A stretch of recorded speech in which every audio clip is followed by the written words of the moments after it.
Hi everyone, and welcome to Data Society's speaker series. Today we have with us Sheila FitzPatrick, who is an expert in data privacy, GDPR, and has worked as a chief privacy officer. Sheila is with us. Her camera is facing some problems, but she is with us. And so, just if this is your first time with Data Society, we are basically a student-led society that is trying to make data science more accessible to people in all across all disciplines. That we want to show that data science isn't just a computer science, a computer science thing. Would you mind telling us a bit about yourself? Sure, I'm happy to, and I have to apologize to everyone. I actually on here, my camera has decided it doesn't like this technique, so it will not let me, it won't let you see me. I have been a global data privacy expert for almost 40 years, but as I like to tell people, I started at the age of 5. I was involved in data privacy science in, as I mentioned, 160 countries well before it was sort of the cool thing to be into, way before any technology companies or law firms or consultancies actually cared about privacy.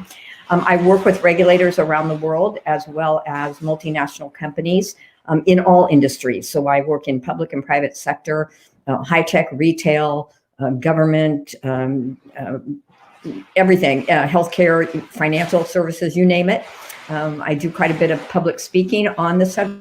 I'm incredibly passionate about data privacy.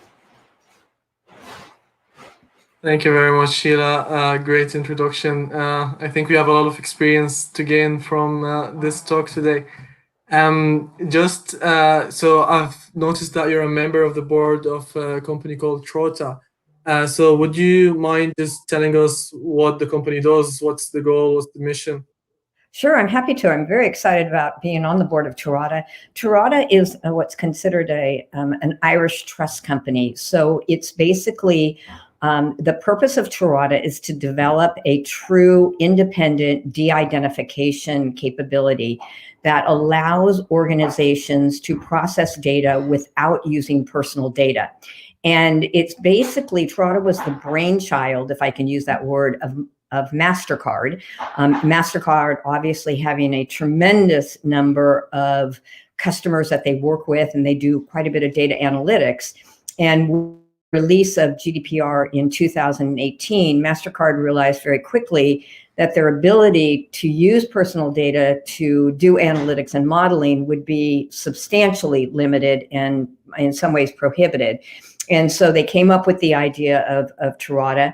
The purpose of it being an Irish independent company or Irish trust company is that it is independent from MasterCard.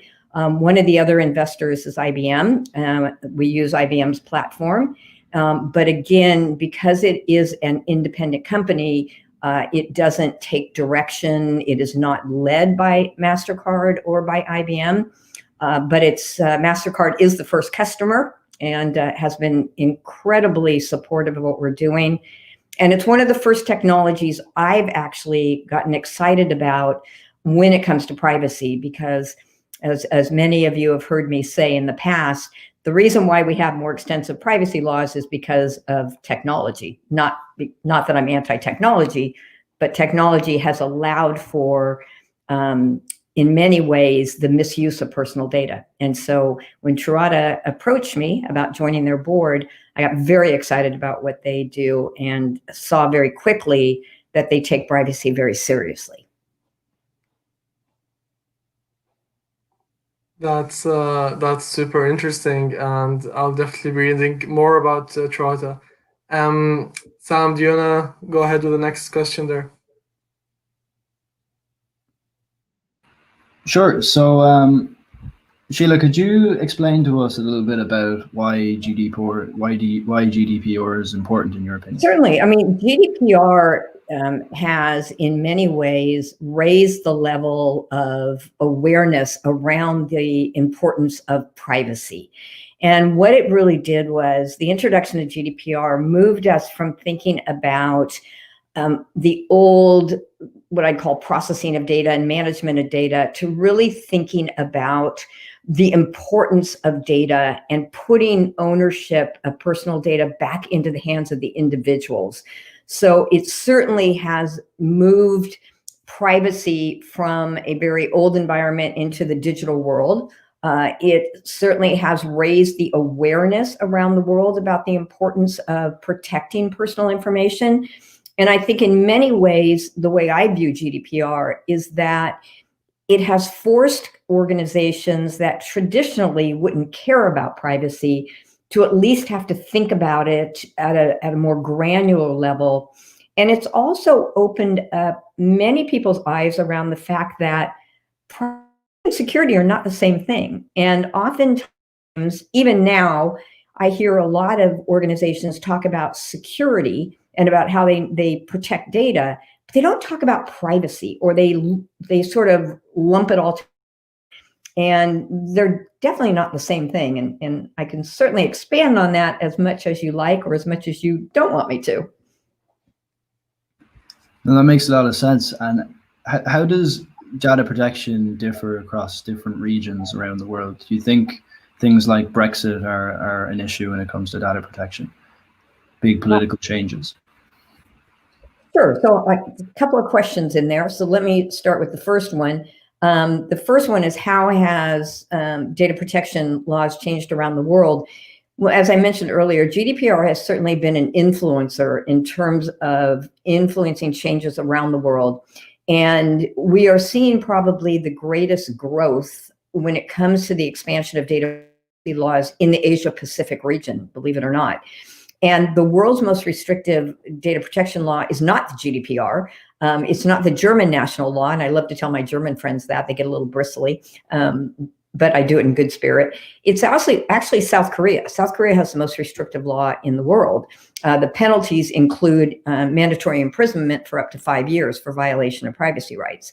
So we're seeing that a lot of countries in Asia Pacific are in some ways mirroring GDPR and seeing some of the problems or some of the ambiguities in GDPR, and they're addressing those in their own laws. So Japan implemented their new law last year, and they actually obtained the adequacy rating from the EU because the Japanese law provides the details and the requirements required under GDPR and exceeds it. So what was interesting is that Japan actually assessed the GDPR to see whether or not that was adequate. And that was a little different for the EU. They aren't used to being assessed. We're seeing changes in the ANZ region. So Australia and New Zealand are looking at substantial changes. Singapore's made changes. Thailand, Philippines, China's new Data Protection Act, they had their cybersecurity law went into effect in 2018. They have just introduced their new Data Protection Act that replicates many of the components of GDPR, but adds more requirements such as data localization, requiring permission of the Chinese government to move data outside of the country. So we're seeing changes there. We're seeing a tremendous influence in Latin America by the GDPR. So Brazil, Argentina, Costa Rica, Panama have implemented new laws. Mexico, Canada is certainly moving now up to North America. Canada is certainly looking at GDPR and mirroring and replicating what it's doing. US, not so much. People talk about the California Consumer Privacy Act, CCPA, saying it's the new GDPR. I live in California. I'm rarely here. I'm only here because of COVID. I'm normally traveling the world. But CCPA is nothing compared to GDPR and has a lot of problems associated with it. So I wouldn't look at it as one of the more restrictive. So we are seeing a tremendous influence. Even the way GDPR is being implemented in the member states within the EU is very different. So some of the countries have taken a more conservative approach to the implementation of GDPR, such as Germany, Netherlands, Spain, Italy. Some have taken more of an approach of just adopting the GDPR as is without making any enhancements to it.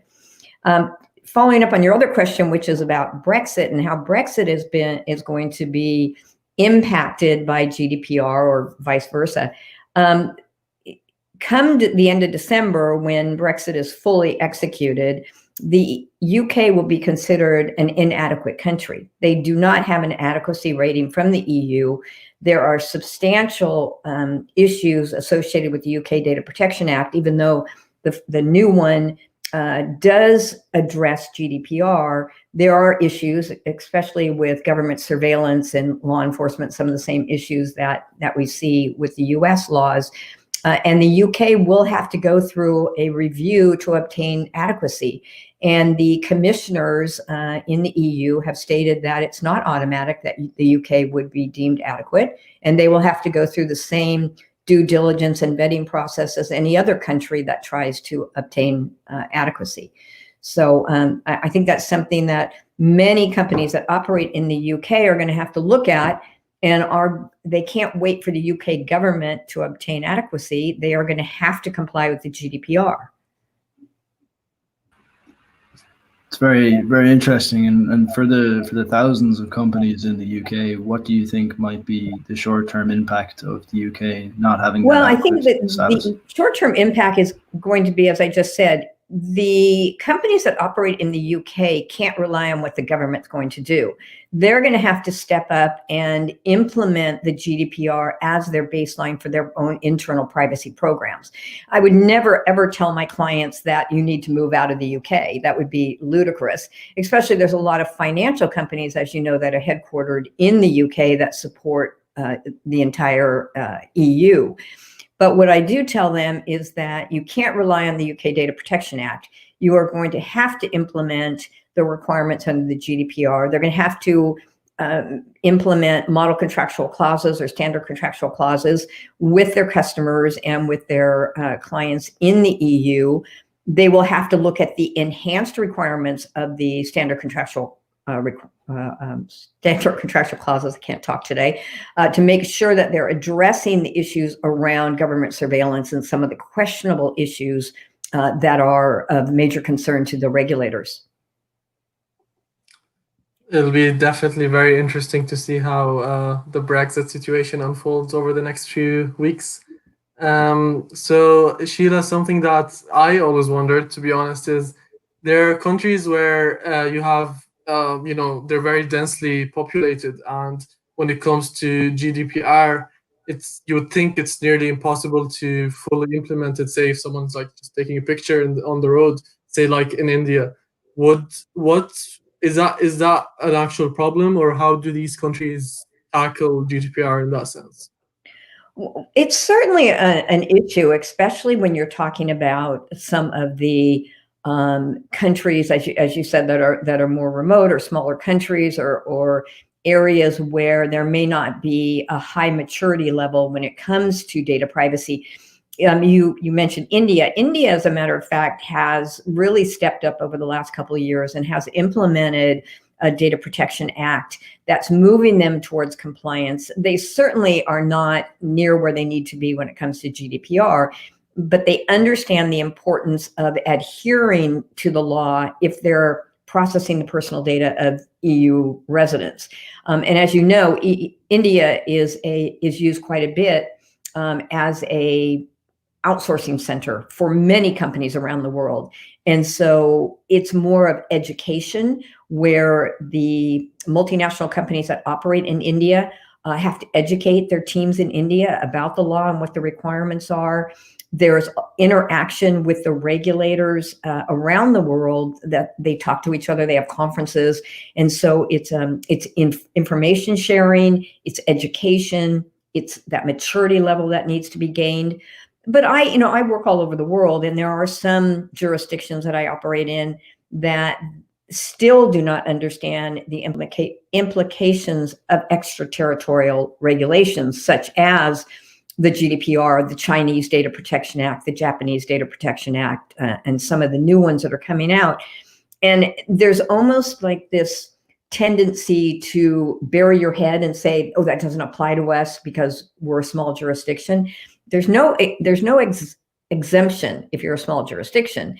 There's understanding, and there's the ability to buy time to come into compliance, but you can't bury your head and ignore it. Mm-hmm. That's very interesting. Something that again I'm also wondering is how do you measure like compliance with global data privacy regulations, say for a certain country? Is there like a certain indicator that is followed across the world? So that's a great question, and I always get asked that one. And so there's no real. So, for instance, when you talk about security, you could talk about ISO standards or financial. You have your SOC standards. There's no real approved standard for data protection at this point in time. We look at GDPR as being one of the models of excellence. As I mentioned, it's not the most restrictive, and so the way I work with my clients is that 80% of privacy law, 90% of privacy laws around the world are the same. It's the same principles about respecting that fundamental right to privacy, only collecting the minimal data you need in order to provide the services you provide or manage the relationships you're trying to manage. There's rules around only sharing the data with those that have a relevant need to know. So the basic principles are the same. So the way that I guide clients so that they have what I consider to be a world-class global program is instead of addressing privacy piecemeal. So for instance, if I have a client that operates in the EU, in the UK, in the US, in Canada, and in Asia, rather than say, okay, we're going to have a different privacy program in different jurisdictions of the world, we're basically going to build one global privacy program based on the most restrictive law or the most restrictive law that they can tolerate, because it really has to do with what your appetite for risk is and what your risk profile is. So the majority of my clients use GDPR as their foundation. And they build all of the policies, the procedures, the processes, the notifications around the GDPR. And then where they have to adjust, they'll adjust. And I'll give you another example of that. In most countries around the world, when you talk about marketing, the default is you're opted out until you explicitly opt in. And that's under GDPR, they have to opt in. It has to be a freely given opt-in. It can't be an assumed, it can't be forced, it can't be implied. In most countries, that's the standard. In the US, it's the complete opposite. In the US, even under CCPA, the default is you're opted in until you explicitly opt out. Now, obviously, marketers hate data protection laws because it impacts what they're trying to do on a daily basis. But when I work with my clients, I said, it's a nightmare if you try to manage it differently around the world. And you say, well, we're going to have it as a default of opting, you're automatically opted in until you explicitly opt out in the US, but we're going to treat the rest of the world differently. That's kind of hard to manage, because how do you know that someone who's coming in from the US isn't an EU resident? We don't know that. I mean, I hold Irish citizenship and US citizenship. So how would you know that if you're just going to, because I'm in the US, you're going to treat me differently than you were in the EU? I could sit there and say, wait a minute, I'm protected under the GDPR and I'm protected under the Irish Data Protection Act. So what I'd say the standard should be is look at the most restrictive law that you can tolerate. If it's GDPR, if it's South Korea, if it's Japan, build your entire privacy program on that and treat data the same around the world. Because why should you treat US data any different than you treat Irish data? That makes sense. Yeah, completely. I had another question. So I think when a lot of people think of data privacy and GDPR and things, they often think of the big tech companies maybe misappropriating their data to sell them stuff. Do you think though that is it more common that breaches in data privacy are maybe accidental or just done in ignorance? So that's another great question. And I always like to start by sort of explaining the difference between two things. When we talk about data breaches, when we talk about it under data protection laws, especially GDPR and the South Korea law and the Japanese law, it's not only the traditional data breaches. So it's not just accidental authorization or unauthorized access and disclosure of information, or someone hacked into your environment, which is a traditional data breach that we think about. A data breach can also be a privacy violation, which would be an unlawful basis for processing data. It could be an unlawful transfer of the data. It could be fraudulent policies and procedures. And oftentimes organizations don't think about those as being privacy violations or data breaches. They just think about the traditional. So in some cases, the data breaches where it's unauthorized access into your environment, many times those are going to happen no matter what. You can have the best security in the world, you're still going to have a potential for a data breach. If a hacker wants to get in, they're going to get in somehow or another. They're going to be able to figure it out. We do see a lot of accidental where maybe if you're in HR, you might accidentally mail an employee list to a provider and it was the wrong provider, or you might send an employee list during a performance evaluation to the wrong manager. And those things happen, and we know they happen. They aren't blatant and they aren't intended, and you can fix those rather quickly. What concerns me the most is when you talk about the high-tech companies. The companies that have policies and procedures out there that say, we take data privacy very seriously. We're only using your data for the purpose for which you give it to us. We don't sell your data. We don't share it. When in effect, that's exactly what they're doing.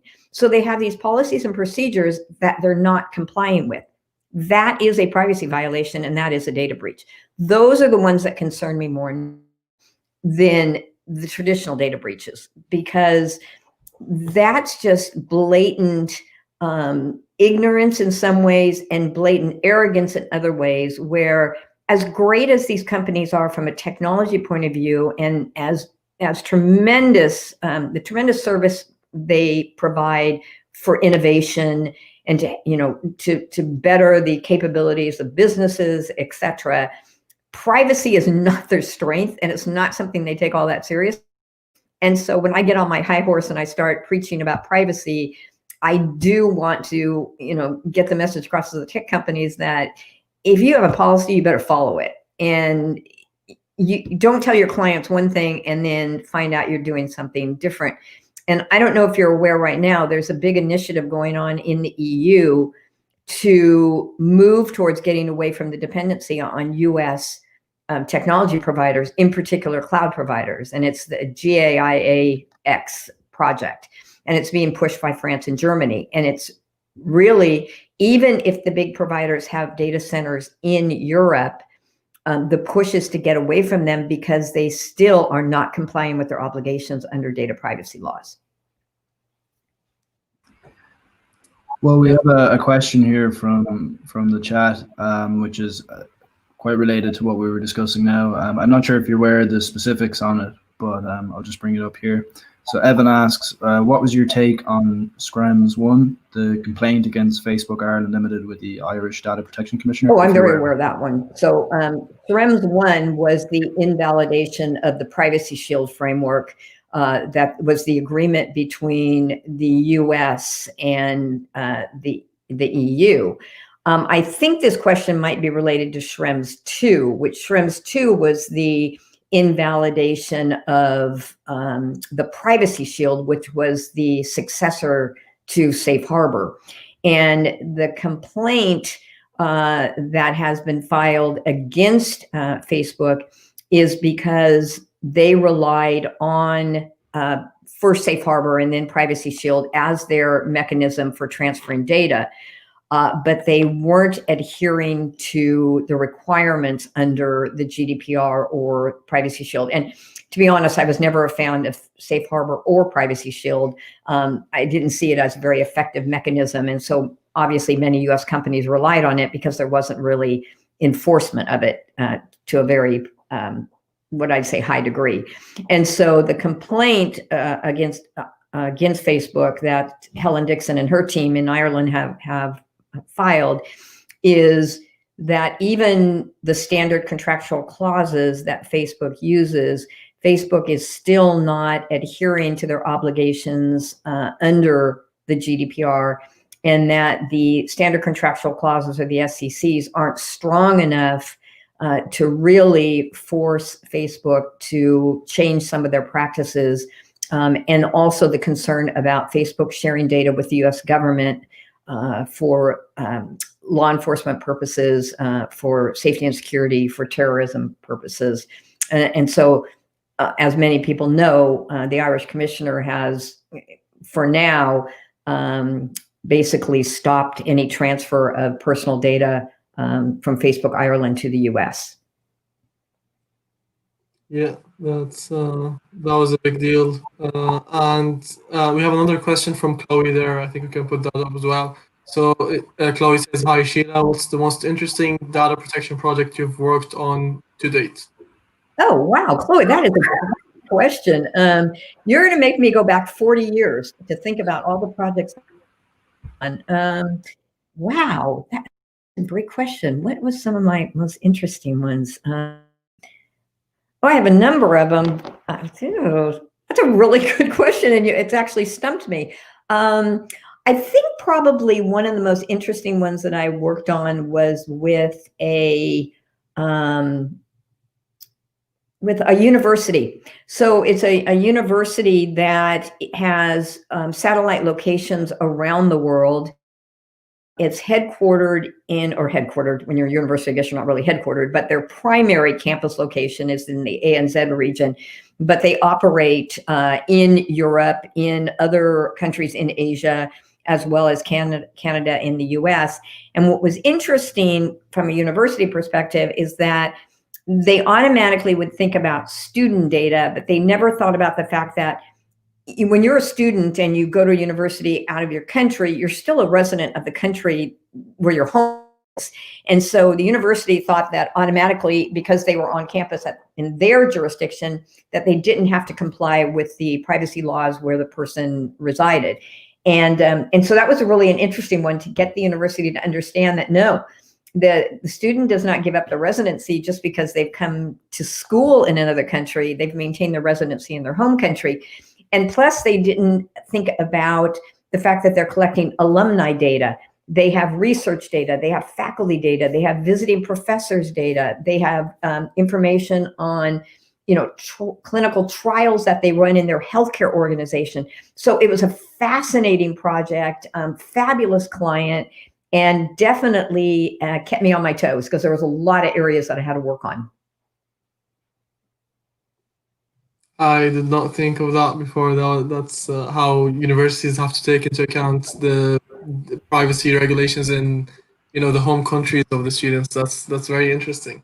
Well, and you think about, they have, their alumni base with their donors, and so they're soliciting, donations. They want you to contribute once you graduated. So they have financial data and personal data of people from all over the world that graduated from the university, and they never think about that. The university is a very complex organization when it comes to privacy. Yeah, definitely. So we'll come back to the questions in the chat in a bit. So keep asking on there. So something that I would love to hear your take on is, so I'm not sure if you've watched it, but recently there was a documentary released on Netflix called The Social Dilemma.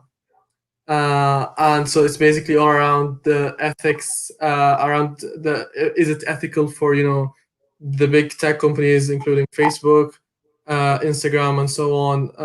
Is it ethical for them to, use the user's data in recommending posts and as such, because it does get to a very dangerous level and does recommend potentially dangerous material to certain people. So I would love to hear your take on that, whether regardless if you watched the documentary or not. I haven't seen the documentary, but now you've piqued my interest, and I certainly will watch it. Because I'm rarely ever home, I never have TV. I didn't even have Netflix until COVID hit. And then I had to go get a Fire Stick. So now I can get Netflix and all these things. So I can start watching it. I'm not sure what the concept is. Again, maybe you can re-explain it. It's the social media companies are sharing content with individuals based on their profiles? Is that what So like the whole time we're on the app, the whole goal of the company is to keep you on the app, and it does that in doesn't matter if it's ethical or not. It just keeps recommending things that basically the main goal is just to keep you scrolling. Okay. It does that in ways that it could recommend stuff that could potentially, say, if someone is not feeling too well, and instead of recommending, say, a therapist, it could recommend more content that could make the person feel even worse. So that's like an ethical question that was put forward in the document. Okay, I'm definitely watching that documentary because already the hair on the back of my neck is standing up because I find that ethically, no, I would never be in favor of that. I find it very disturbing. I find it disturbing when I'm online and I get an ad on something I looked at yesterday because I feel it's an absolute infringement on my privacy. I'm not a big supporter, I can honestly say this, of social media companies getting into the space of healthcare or even psychological, sort of sharing of ideas when they're trying to influence you. I don't like that. I think it's an abuse of your privacy. So you have to ask me that question after I watch it. I'm going to watch that documentary, but I can tell you from just looking at it from ethics and in my passion for privacy, it would certainly not be something that I would support at all whatsoever. Yeah, so definitely you should watch it. It's extremely interesting. So I guess a kind of a related question. Again, the privacy scandals with the big technology companies has been a reoccurring kind of headline in the news recently. Do you think that all major companies should reconsider their uh, privacy in order to keep their corporate governance, at a good state so that, they don't lose money? Would this be the main motive, or would this be the best motive for companies to keep up to date with their privacy and not mess up that sector? Because obviously if their corporate governance drops, their share price drops and they're not doing so well. Yeah.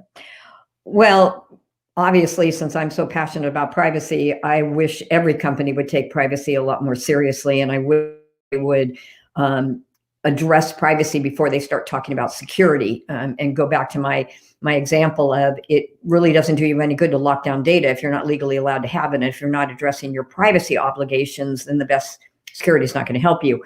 Unfortunately, a lot of these technology companies that we've heard in the news lately that it's not a one-off where they're misusing data or violating privacy laws. It's a continual situation. And part is because they are so big and so powerful, and because the services they offer in some ways are very convenient.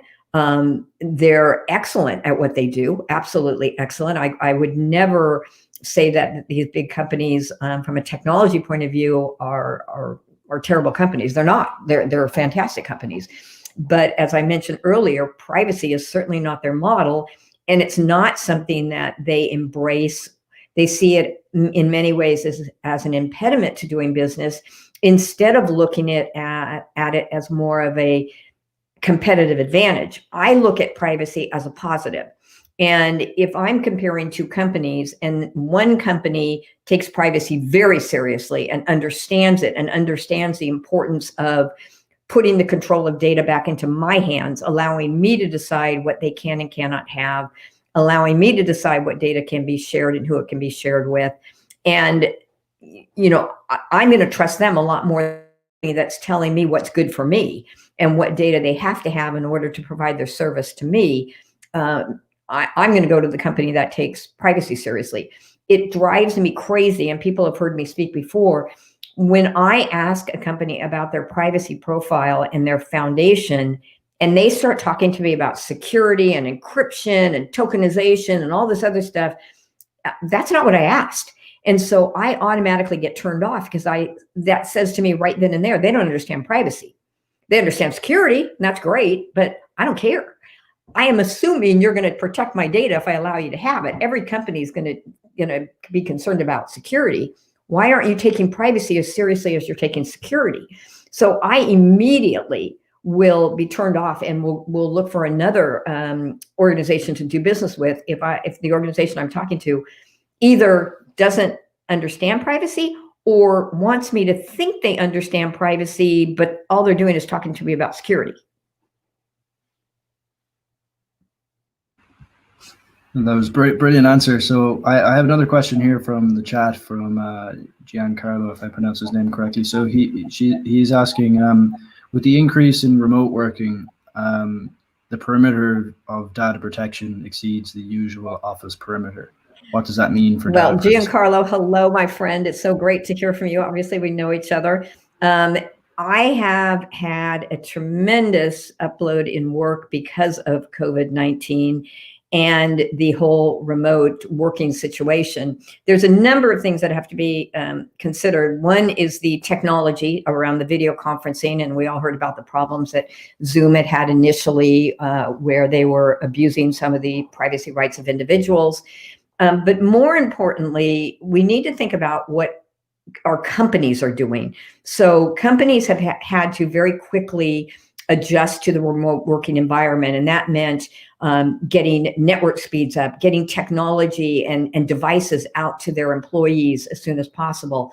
But they really didn't think about the privacy aspects. So they were getting all kinds of personal information so that they could figure out, where people live to get them devices. And they were getting phone numbers, and it was being shared with their health organizations. It was being shared with their security people. It was being shared with facilities. And they didn't stop and think about, okay, wait a minute, what data do we need in order to get people set up remotely? What's the minimal amount we need? What kind of technology do we need to use? Do people have to participate in video conferencing, or can they just do conference calls? Because I know you can't see me, and I'm not obviously truly a technology issue. People are very uncomfortable with the whole video conferencing. And one area that is a concern is when people are recording video conferences from home. If you think about it, when you're in the office, we don't record our meetings when we're in an office. If we're sitting in a conference room, we're not recording that meeting. So why are we recording a meeting if we're taking it from home? Because when you're doing the video recording, you don't know, is your child walking behind you? Do you have, are other people in your home exposed to the video? Is there personal information in the background that you wouldn't want people to see? Are people taking snapshots of the video? So we quickly had to develop a set of rules around privacy in a COVID world. Even things like the contact tracing that organizations wanted to do. I found that exceedingly intrusive, because I'm smart enough to figure out that if I went somewhere and someone had COVID, I'm smart enough to figure out that I could have been exposed. I don't need somebody telling me I was exposed. And the other thing too is when, this kind of getting off of what Giancarlo asked a little bit, but it fits into the COVID, when things started to reopen, and not really offices, but for instance, my dentist reopened. So I went to the dentist, and when I walked in, you have to fill out the form. Have you been near anyone who's had COVID? Well, you answer no, but how do you know? I mean, if they're asymptomatic, you don't really know, but you would know. And then they take your temperature and they write it down. And my thing was, well, whoa, wait a minute. Why are you documenting this? You don't need to document what my temperature was. You just need to know when you take my temperature that I'm safe to come into the building. You don't need to record it. That's a violation of privacy. And filling out this form where you want me to know where I've been in the last 10 days is an absolute violation of privacy. So I think we reacted to COVID because we had to, and that made sense at the beginning. But I think as we've been into this for 6 or 7 months now, we have the time to start thinking about, wait, let's be smart about this from a privacy perspective. What data are we collecting? What are we doing with it? Do we really need it? Why are we recording it? Etc. So that was a very long-winded question to Giancarlo, or answer to Giancarlo's question. Thank you. It was a fantastic answer. So I have another, maybe slightly unrelated question. So you worked in a number of different corporations, one of them being Oracle, maybe about 20 years ago. How do you think the sense of data privacy has changed since that time? Do you think it's much more of a focus now? You're aging me, but of course I did say I've been doing this for 40 years, but I started at the age of 5. I forgot to mention that. Data protection and data privacy has certainly changed over the years. I mean, when I got into it all those years ago, people really didn't care. It was even prior to the directive, the EU directive being in place of 1995. There's the way it's changing is there's more of an awareness, but I think the change is driven more by technological changes that have forced the need to address privacy at a greater level, because the greater the technology, the more data we can collect and the more we can manipulate that data for better results. We can do more analysis, we can do more monitoring and profiling, and that has certainly raised the level of concern around privacy. And each year it changes. Each year, as more and more technology comes out and we have more advancements like artificial intelligence and machine learning and, you name it, new advances, it all impacts personal data. So, 20 years ago, I'd walk into a room and people go, "Oh, privacy," and they'd walk out. Now they sit there, they might roll their eyes, but they at least sit there and understand this is an issue that they have to address. Sam, I think we can take a question from the chat just quickly there. So we can take Ocean's question there. So he is asking, are there any financial subsidies to help companies get their data information affairs in order and in compliance? Oh, financial subsidiaries. To be honest, not that I know of. And the only thing that comes to mind, but it's not a subsidiary, is what I mentioned earlier about Torada, which is the brainchild of MasterCard. Obviously, that's a financial institution. And the area that Torada addresses is the whole de-identification and use of anonymous data in order to do modeling and benchmarking and profiling and being able to address loyalty programs and customer concerns, et cetera. But I'm not aware of any financial subsidiaries that deal with compliance. We have another question here from Aoife. Aoife asks, what can individual users do to protect their data and information? Is there anything they can do? Aoife, that's a great question. And the answer I always give for that one is you have to learn how to say no, and you have to learn how to ask questions. So, and what I mean by that is just because an organization is asking you for your data doesn't mean they have the right to have it. And it's perfectly okay to say, why do you need that? And what are you going to do with it? By law, you don't have to give up information if you don't want to, unless there is a legal requirement to have it. So for instance, in an employment situation, your employer obviously needs your government ID, whether it's your national identification number, whether it's your social security number or your social insurance number. They have a legal obligation to have that in order to manage the relationship with you. They have a right to bank details because obviously you want to get paid, and so they do direct deposit. But even when it comes to direct deposit or electronic transfer, you even have the right to say no to that, because the way the regulators look at it is that you can always cut a check. You can always write a check to an individual rather than have access to their data. So it's incumbent on every individual to question why organizations are asking for certain data. What is the lawful basis for needing that data? What are they going to do with it? Who's going to have access to it, et cetera? So you really don't expect organizations to share that with you unless they are really good about privacy and they take it very, very seriously, which hopefully those are my clients. But you're going to have to be more proactive about asking the questions and don't give away information, especially if you use social media. I tell people social media is great. It's a great way to keep in touch with people and to search for information, but nothing is private. So, I'm always talking to my nieces and nephews about, you keep telling me that your profile is private, but you don't realize that your friends' friends have access to their data, which means your data is not private. And nothing is gone forever. So even if we talk about the right to destruction or right to erasure, no data is ever gone forever. So be careful about what you're sharing and what you're posting, because even though a company may say we delete your data, it's never deleted because it's backed up somewhere in some system that you may not even be aware of. So long story short, ask questions, say no, and understand your rights. Okay, so we might just ask one more question and then we'll wrap up. So data privacy as an industry is obviously growing massively over the past couple of years, as we've discussed. How would you advise someone who wants to get into GDPR or who wants to get into data privacy? How do they go about doing that? Maybe from an education standpoint, or where do they go to look for experience to get into that type of role? So that's a great question, because obviously the role of the DPO has become a role that is sort of, I hate to use the phrase, but sort of the cool role right now. It's sort of a catch-22. I have an issue with the number of people that have jumped on the data protection officer bandwagon, sort of the DPO bandwagon, where they take a 2-day course and then they take a test and all of a sudden they're a certified DPO.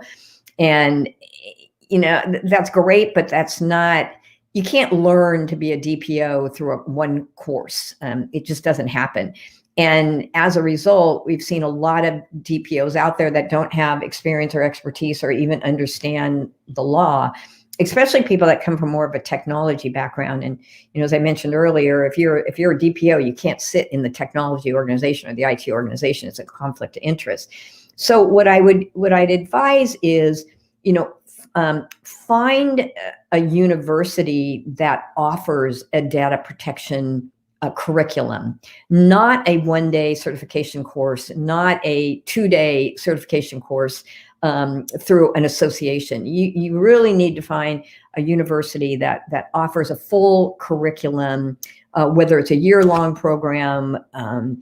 Also, I would recommend finding a mentor that understands privacy law, understands and has worked in that area, that can help guide you, give advice. You can bounce ideas off, even help you with your papers you write during your education program.